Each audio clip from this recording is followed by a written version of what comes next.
Hey, BZB TV fans, Matt Richards here with BZB Gear, and we are back. We are at our home offices, but there was a little bit of a thing that we were doing while these shows were going on, and there might be some sort of a little bit of a sports phenomenon that's happening right now, and I think all of us are a little invested in one way or another. But I've got a special report coming from our sports center over in Sacramento. Joel and Flo, how you guys doing? Da-na-na, da-na-na. So Feeling good. I think we can maybe infer that the special event we're talking about is NBA playoffs, right? That's right, Matt. You know you're a Kings fan, right, man? I know you're in Texas. I am. It's hurting me to watch that game last night. That game was a little infuriating, especially towards the end. But I mean, we'll talk about that here in a second. I'm sure you guys are pretty happy as Warriors fans, though. I don't know. Do we look happy? a little more relieved. A little bit. You guys are up right now, so. Yeah, I mean, it was big getting that little cushion going back home for tomorrow's game. So everybody tune in tomorrow, game 6 it is in San Francisco. I mean, ESPN, TNT. I was going to say, when we first started watching this, we caught, I think it was game 2? No. It was game 2, yeah. It was during it was after the show at the dinner. Yeah, and that happened to be the game where Green did his infamous stomp and was out for a little bit, but it looks like he kind of redeemed himself last night a lot, kind of now that he's back. He seemed to be pretty key in your guys' gameplay there. He was very key. He was, definitely. There was some redemption there, and I enjoyed it. I enjoyed his performance very much.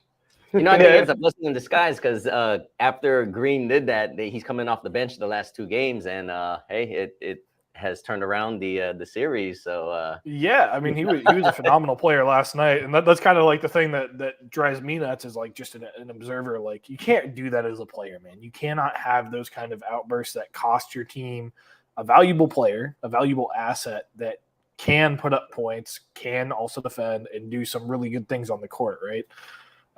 But man, those last 2 minutes, those drove me nuts a little bit. Oh, looks like we had a little bit of a technical difficulty there, but not a big deal. But those last 2 minutes, man, drove me nuts. I mean, you get the ball, you have like 2 minutes and 5 seconds left on the clock, and what do? You like the first thing you do, you cross the court, and you just instantly shoot a 3, and it doesn't even make it. Like, you have time, get the easy points on the board, right? Like, you still have 2 minutes.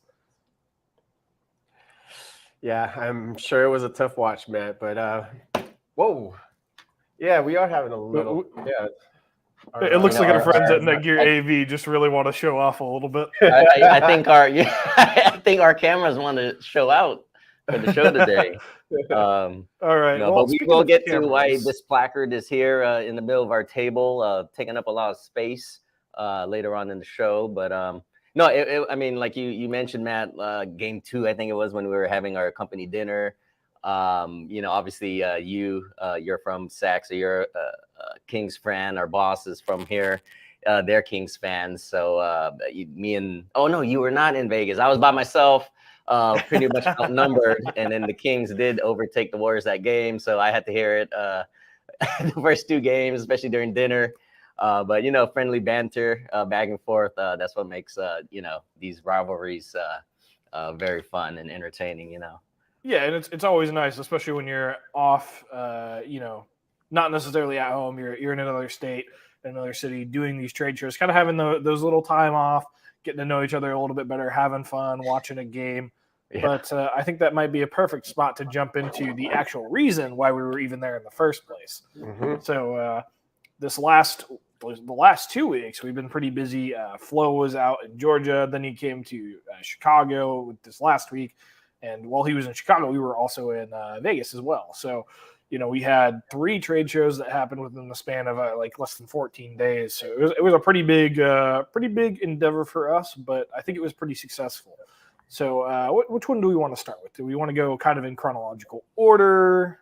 Yeah, that sounds like a good one. So I believe Mr. Florante Ancheta here was at Atlanta or Duluth, actually, yes. Suburb to Atlanta, and yeah, Atlanta was a really nice place. Actually, I enjoyed being at that show. I was with Chris, and we were at CLF. Really, really good show. It's more of a conference for Christians, and it's CLF is Christian Leaders Fellowship, and they do this every year. And the expo, there were only a few. It wasn't a large show like NAB or the other show that we were at, which is HIMSS, the Global Healthcare Show. It was a much smaller expo, and we were invited by one of the church leaders or one of the people that organized the CLF, and it was great for us because we were able to learn that the pastors and people that are working in church, they have a lot of interest in the technology that we were actually offering, and a lot of them were very, very surprised and just shocked when they were looking at our Adamo PTZ camera and it was tracking them. And I think it opened up their eyes and helped them imagine, like, oh, we could definitely use something like this at our church. And we were able to educate a lot of the pastors out there. And this is the last thing that they want to be doing, is fumbling with cables and trying to network something. But usually, and Matt, you said you were an assistant at a church, so normally there is an AV guy, right? Behind the scenes, sitting it all up. So usually, sometimes if you're lucky, you have like a videographer, and then over the videographer, you usually have like your technical director. So sometimes you don't even have the videographer. Sometimes you just have the technical director, and he's responsible for everything: sound, lights, video. So like, it can be a little bit of a stretch, kind of having enough mental bandwidth to be able to do everything, while also like making sure it looks right, sounds right, not only just for the people in the audience, but also people that might be at home, because it's a different sound mixing process for both. So, and a lot of times you're working with volunteers. So anytime you can make it simpler, that usually is better. Yeah, and it was great because at CLF we were able to talk to the actual pastors, and sure, they weren't used to seeing the technology that we have, and I'm sure they have, maybe here and there they know a little bit about it, but seeing it there and being able to touch the product and see it in action, I'm sure it opened up their eyes to other things that they can do. So it was just good to get a lot of feedback from the church leaders and people that we were networking and just talking to there at the CLF Expo. So it was definitely a great experience. We learned a lot, and I'm sure they learned a lot too. Chris Graham also had a little presentation about the BZBGEAR products for broadcasting and Pro AV. And if you actually go to BZB TV, that video is out of Chris Graham just doing a presentation on BZBGEAR and talking to church leaders that attended that show. I didn't actually realize that we uploaded that, but now I'm gonna have to go watch it. And, maybe give them a little bit of poke in the ribs every now and again about it. Yeah, and it was a great show. It was actually a lot of fun. They had a lot of performances, and they had the stage. CLF was a really fun show, and I think Chris made a lot of great connections, and we look forward to attending it again next year. I think it's a show that we definitely need to attend every year. Yeah. So anything that stuck out kind of as like your favorite part of the show? Favorite part of the show, as I mentioned, there was a lot of performances. There was some singing, some dance performances. So there was almost like this K-pop group that was performing for the church people, and it was fun. They were all. I don't have a video. Actually, I do have a video of it on my phone. I don't think we posted anything, but it was as far as the CLF show itself, the performances actually stood out to me, and it's like we had front row seats because we were right there by the stage. That's awesome, dude. Yeah. So that kind of wrapped up in Georgia. Unfortunately, I don't think you got to go over to Peachtree, Georgia, which is right near there, and maybe get a few teas in, but I'm sure you would have liked to. No. I really wanted to, but to be honest, I got a little bit of a pain on my shoulder here, so I didn't want to aggravate it. So would have loved to get out there and play maybe a 9-hole game in Georgia, because there were so many golf courses. I was just salivating, like, where do I want to go? Like, what time do we start? Can I squeeze this in? Maybe an early morning tee time, but unfortunately, I didn't get to go. So maybe next year. Yeah, I remember during our live stream at CLF, we were joking around about the Masters course. I think you said it's about an hour and a half though, so it's not. I thought it was close by to where you were, but yeah, I love me some golf, man. You guys gotta come out and golf with me sometimes. I mean, if you're ever back in Georgia, specifically like the Atlanta area, you got to check out Peachtree. It's pretty nice, and also if you're there, you can see the Marvel Studios. Where they do a lot of their filming. So it's pretty cool over there. Oh, cool. Oh, that's right. I always see at the end of programs like Sports Center, or not Sports Center, I think it's TNT, and like Walking Dead at the end. A lot of the stuff gets shot in Georgia. Yeah. I guess they have do they have like Hollywood, studios, I guess, a lot of TV studios and production there? I mean, I think so. I'm not entirely sure. I was there with a buddy last year because we were going and seeing like a live sporting event in Georgia, specifically Atlanta, and we also did a little bit of camping. But he lives over in Peachtree right now, and there's like this little spot that you can drive by, and like there's these raised like grass berms, I guess, basically. So you can't really look in, but you see all these big old like hangars, these like studio buildings out there. And they've got some pretty cool stuff out there. So I think they do tours, but we weren't able to catch one. But it's pretty interesting. Oh, very nice. So that, I think, wraps up CLF. But then we have NAB, which is, I guess, the next chronological one, because HIMSS doesn't come until after NAB. A few days into NAB, and then like we did our triple super duper live stream at NAB and HIMSS. But yeah, you're right. NAB did start, I think, a day or two ahead until HIMSS hit. Yeah, I sure hope our audio is a little bit better this time around. It was pretty rough. Oh yeah, we're streaming in 720 only, and then also just with all the other tech and internet and Wi-Fi going around there. Apologies if I started sounding like Max from those old Pepsi commercials. I wonder how the auto caption works for YouTube. What it was capturing when you guys were talking. I wonder what the auto caption. I know, huh? Hopefully not too bad. Kind of just has your subtitles. Oh man, we got to go back there. Hopefully it wasn't that bad for now. Yeah, but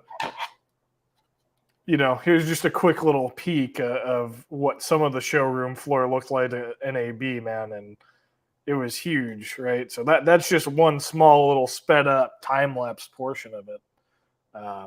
So like day one, we get there. Thankfully, we didn't have to do a whole lot of setups. Shout out to Vlad and Ilbron for taking care of a lot of that stuff. But day one, it started off a little slow, right, Joel? Just a little slow. But about the afternoon of Sunday, it really started picking up, and it was kind of consistent that way throughout the entire show. I feel like, like the mornings were kind of a little bit slow, but then like the afternoon hit, like 11, 12 to like 2 were just like lots and lots of people. So, especially in Vegas, it could be tough waking up early, depending on what your activities were the previous evening. But what kind of activities did you guys all indulge in? Hey man, I was to bed usually before midnight, so I don't know. Yeah, we tried to get that guy out a few times. He indulged a little, but not too much. He was on his game. He's like, I gotta go work tomorrow. So Matt was good. I was trying to be good. But it was really cool because it was the 100th NAB. So that's kind of really special. Big event, always huge. Joel actually did a little bit of video that we shot, kind of telling you about NAB, why it's so big. That got posted. So if you're interested in that, go ahead and check out the YouTube. But I'll just give a quick spiel. NAB, National Association of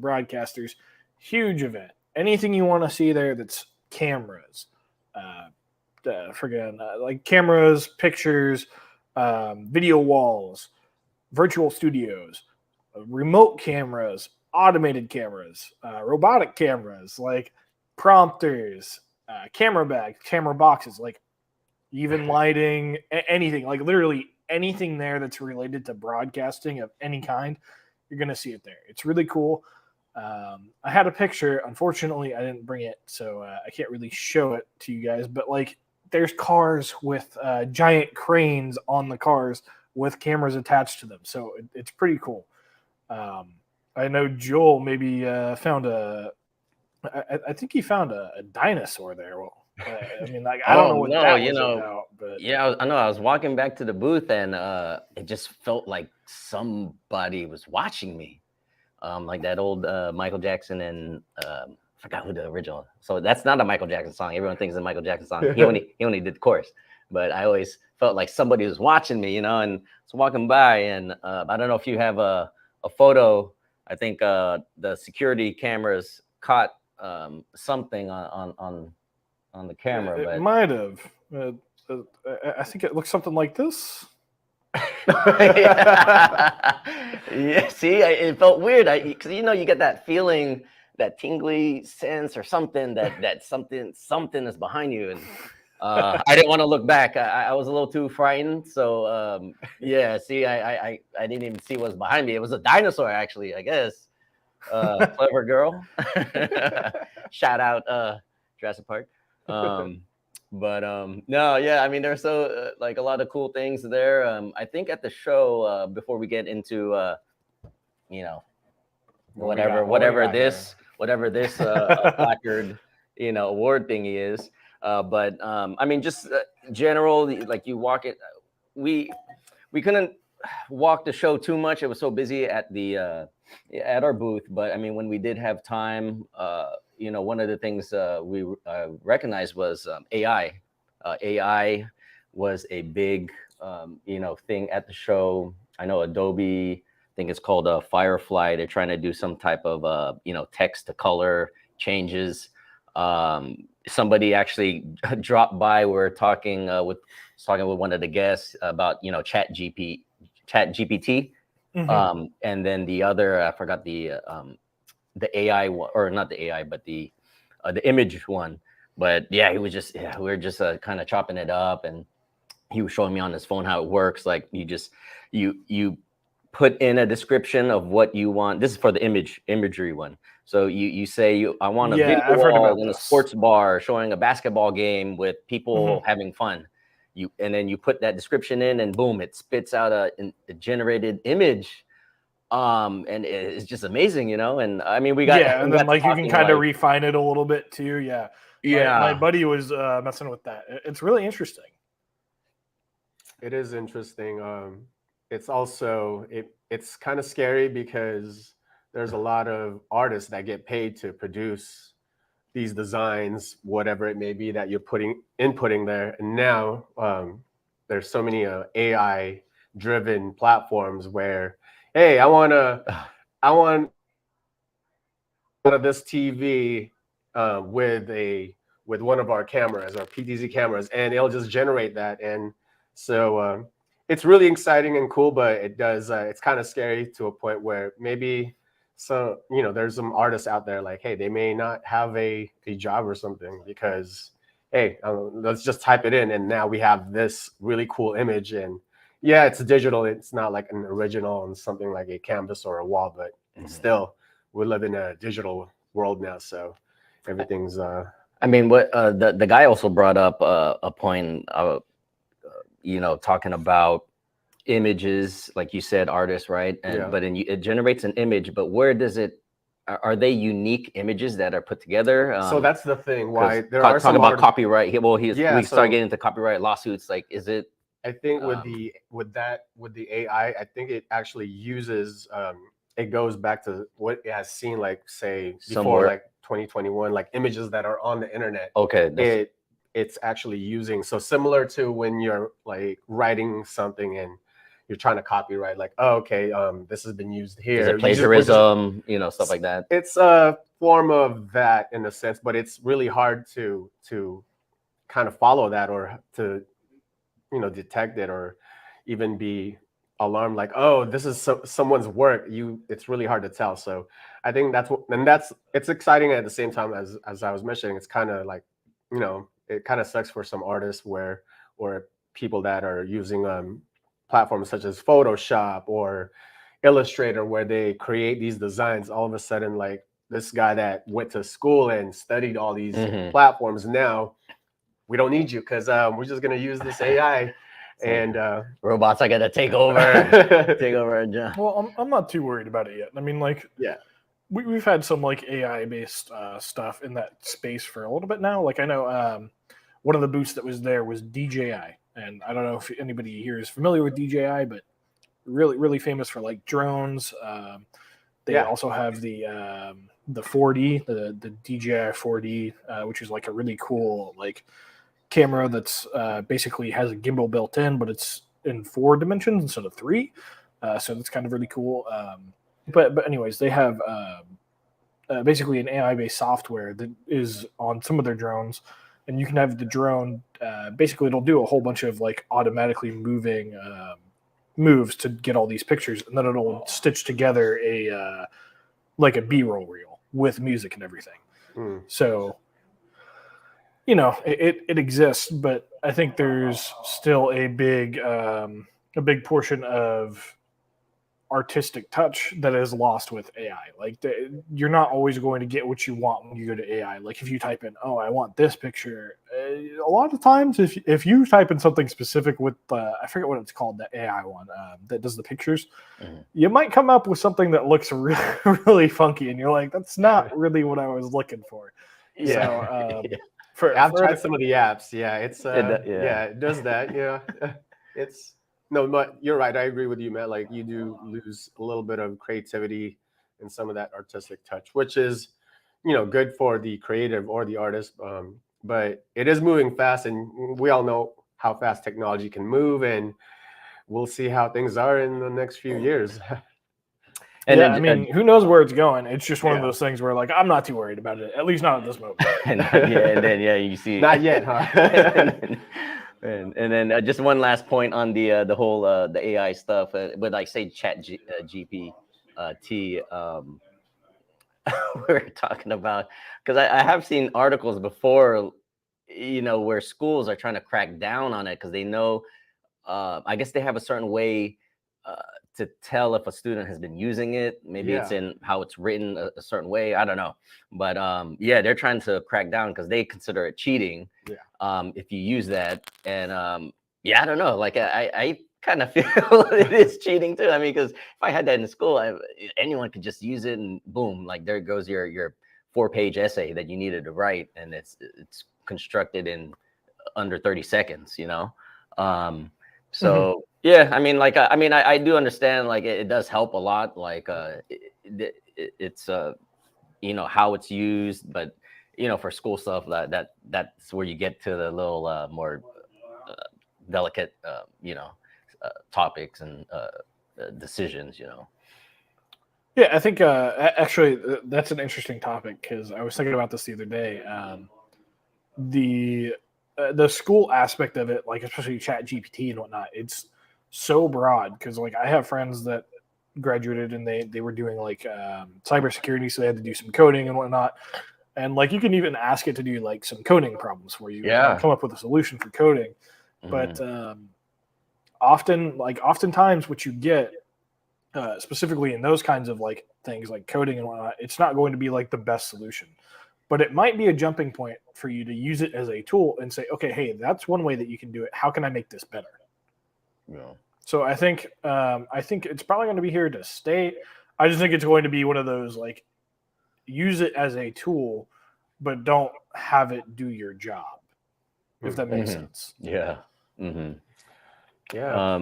If anyone's watching, what are your thoughts on AI? I know it's a very broad and very trendy topic, and definitely I think we can talk about it. Absolutely. We'll be talking about it for a long time.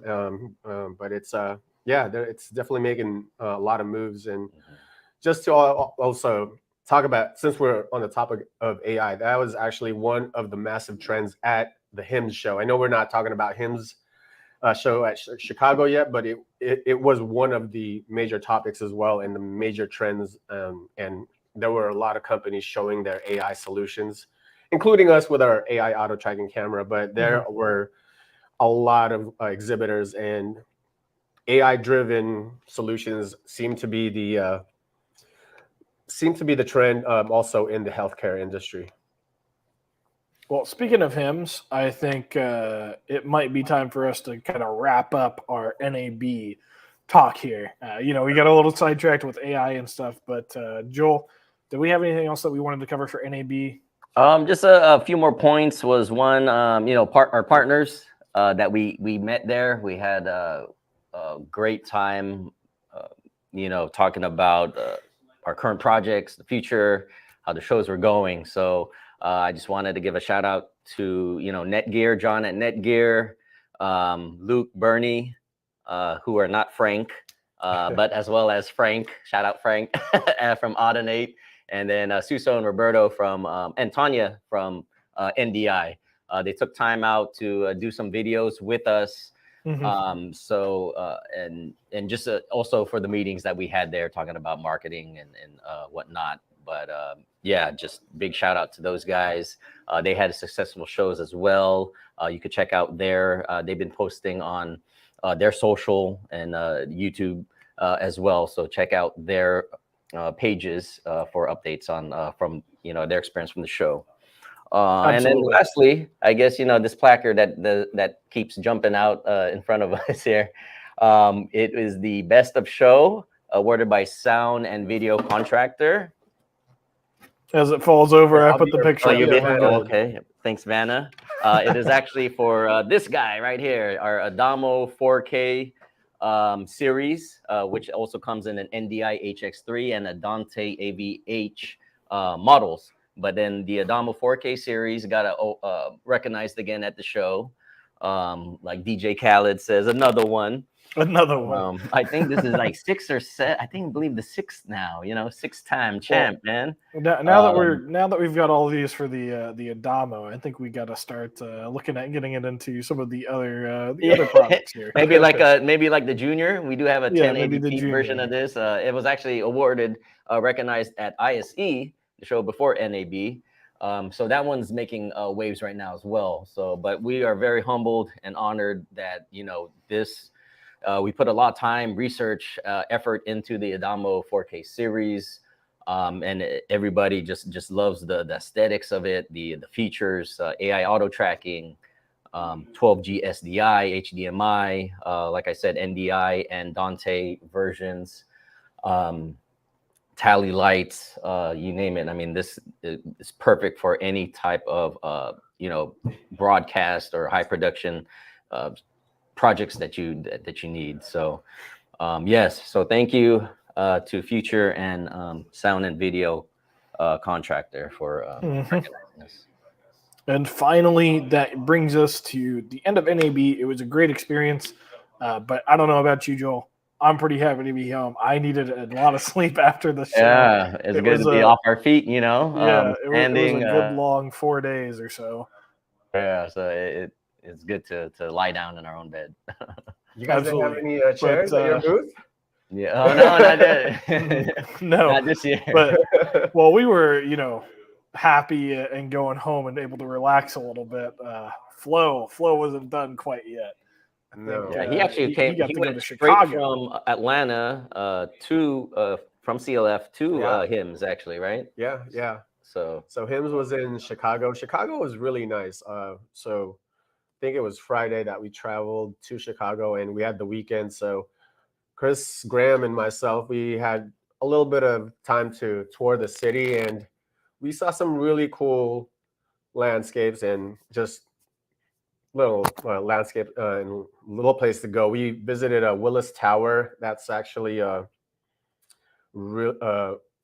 interesting experience.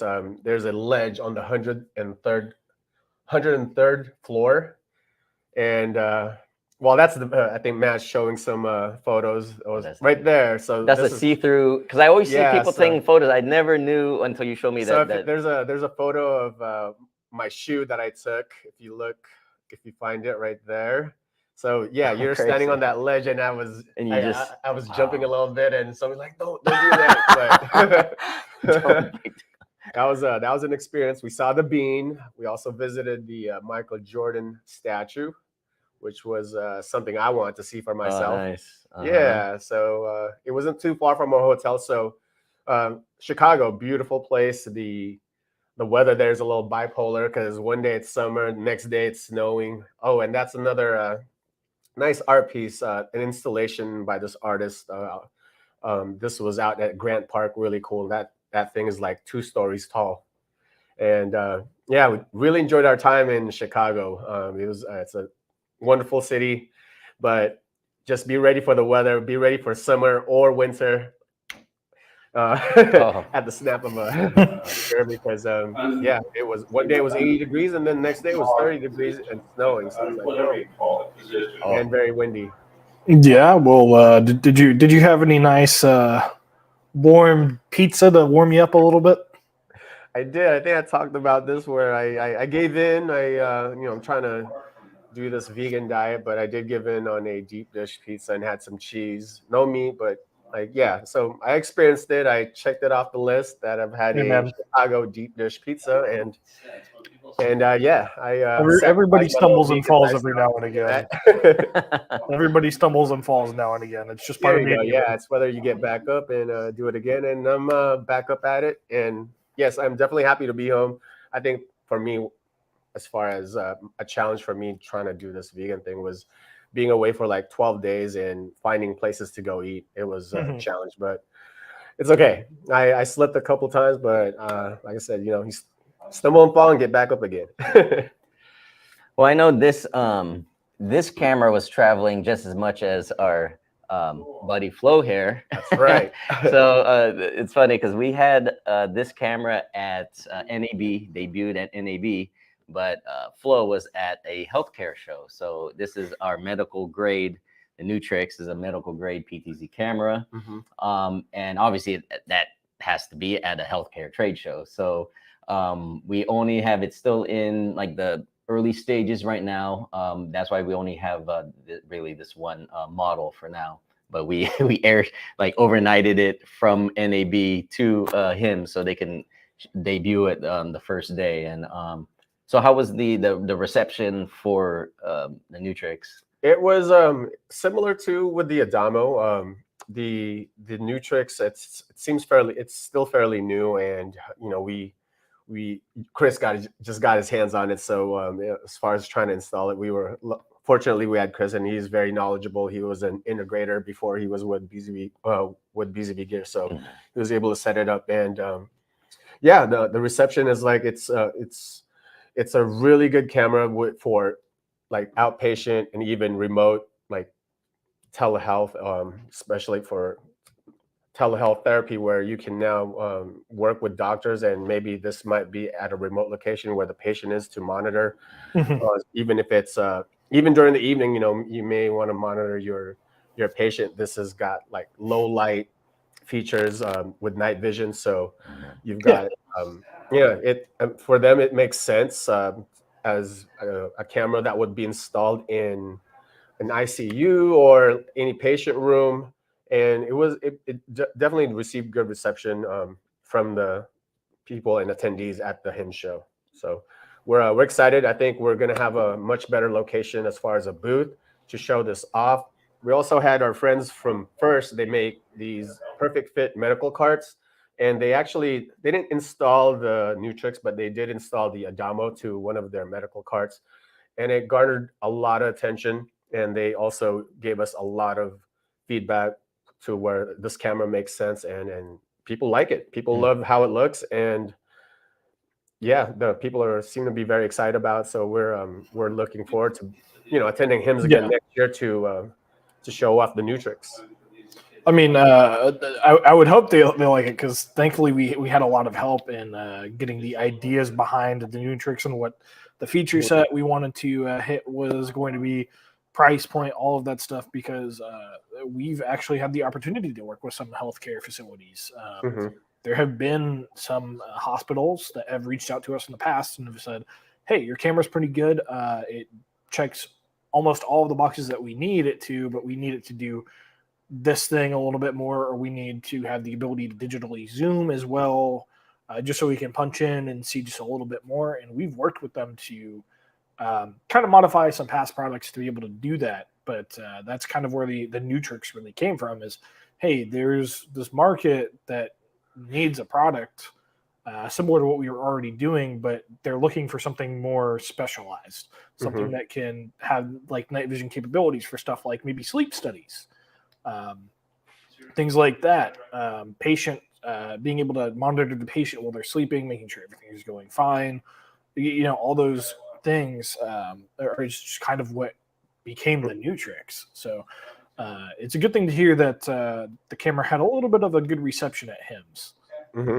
Yeah, and just as mentioned earlier, AI seems to be the big topic and trend in healthcare, and the healthcare industry is a rapidly evolving landscape that promises to reshape patient care. And also, when it comes to patient care, being able to monitor your patient 24/7 is very important. And this is why we have a camera such as the Nutrix.